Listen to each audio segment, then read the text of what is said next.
चलो बच्चों, चलिए प्रश्न को पढ़ते हैं। 1 मीटर से 90 ओम के मानक प्रतिरोध के साथ एक प्रयोग करते हैं। जब जाकी को तार के बाएं सिरे से 40 सेंटीमीटर पर दबाया जाता है तब धारामापी पर शून्य विक्षेप प्रदर्शित होता है, जैसा चित्र में दिखाया गया है।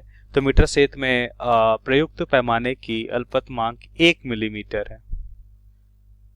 तो अज्ञात प्रतिरोध का मान यहाँ पे हमें बताना है क्या होगा। विकल्प हमें दे रखा है, बताना इनमें से कौन सा विकल्प सही है। तब इस प्रश्न को समझने के लिए सबसे पहले हम प्रश्न की मुख्य अवधारणा को समझेंगे। तो सबसे पहले हम यहाँ पे देखते हैं मुख्य अवधारणा। तो मुख्य अवधारणा में हम क्या देखेंगे? मुख्य अवधारणा में सबसे पहले हम देखेंगे मीटर सेतु क्या होता है। मीटर सेतु, तो मीटर सेतु में हम देखेंगे सबसे पहले मीटर सेतु का उपयोग अज्ञात प्रतिरोध को ज्ञात करने के लिए किया जाता है, जिसमें हम क्या देखते हैं, एक अज्ञात प्रतिरोध होता है, मान लेते हैं R। ये कैसा है? अज्ञात प्रतिरोध है। और दूसरा यहाँ पे हम क्या लेते हैं, एक ज्ञात प्रतिरोध लेते हैं। दूसरा हम यहाँ पे लेते हैं ज्ञात प्रतिरोध, जिसे हम मान लेते हैं R1 है। ये कैसा है? ज्ञात प्रतिरोध है। अब यहाँ पे ध्यान से देखिए, इसके साथ हम क्या लगाते हैं, एक तार लगाते हैं AB। AB एक तार होता है।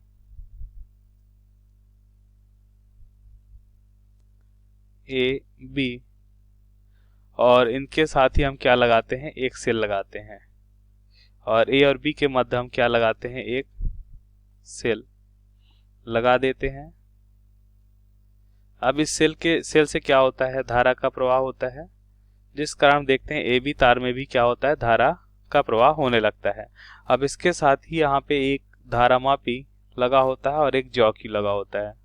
तो अब ध्यान से देखिए, अब इस जॉकी को हम AB तार में हम रखते हैं, तो एक ऐसा बिंदु हमें मिलता है, मान लेते हैं बिंदु C है, जहां पे धारामापी में कोई विक्षेप प्राप्त नहीं होता है। तो यह संतुलन की स्थिति कहलाती है, और इसे ही हम कहते हैं व्हीटस्टोन सेतु संतुलन। और व्हीटस्टोन सेतु संतुलन का उपयोग करके हम यहाँ पे लिख सकते हैं कि R/R1 बराबर क्या हो जाएगा। ये संतुलन लंबाई को माप लेते हैं कि संतुलन की स्थिति में लंबाई L1 है, तो ये लंबाई कितनी हो जाएगी, ये लंबाई हो जाएगी L2। और L2 क्या होता है, AB की लंबाई होती है 100 सेंटीमीटर, 100 माइनस L1 हो जाएगा। 100 माइनस क्या हो जाएगा, L1। तो यहाँ पे हम लिख सकते हैं R/R1 बराबर हो जाएगा L1/L2। तो यह हो जाता है। इस तरह से अज्ञात प्रतिरोधों को हम ज्ञात कर लेते हैं। अब हम प्रश्नानुसार उत्तर को समझते हैं। सबसे पहले हम चित्र को बना लेते हैं। चित्र में देखिए, संतुलन की स्थिति में हमें लंबाई दे रखी है। तो हम यहाँ पे देखते हैं कि संतुलन की स्थिति मतलब जब इस धारामापी में कोई विक्षेप नहीं होता है, तब व्हीटस्टोन सेतु संतुलन से हम लिख सकते हैं, या जैसा कि मुख्य अवधारणा में हमने देखा कि R/R1 बराबर क्या हो जाएगा, L1/L2। तो इस तरह से अज्ञात प्रतिरोध का मान निकाल सकते हैं। R बराबर क्या हो जाएगा, L1/L2 इंटू R1। L1 कितना है, 40 सेंटीमीटर। L2 कितना हो जाएगा, 100 माइनस 40, क्योंकि AB तार की लंबाई कितना होता है, 100 सेंटीमीटर, इंटू R1। R1 कितना होगा यहाँ पे, 90 ओम, जैसा कि चित्र में दे रखा है। तो R का मान कितना होगा, देखिए 40/60 गुणा 90। तो इसको हल करने पे हमें मान क्या मिलता है, देखिए इसे 20 से अगर डिवाइड करते हैं, 20 दूना 40, 20 तिहाई 60 और 30 तिहाई 90। देखो क्या हो जाएगा, 3 से अगर भाग करते हैं, 30 दूना 60 हो जाएगा यहाँ पे। तो R का मान कितना हो जाएगा, 60 ओम हो जाएगा। तो R का मान तो यहाँ पे हमने निकाल लिया है। अब यहाँ पे अधिकतम जो त्रुटि हो सकती है वो देख लेते हैं। तो ध्यान से देखिए, क्या इसको हम इस तरह से लिख सकते हैं कि यहाँ पे ये क्या हो जाएगा, L1 into L1/L2 into R1।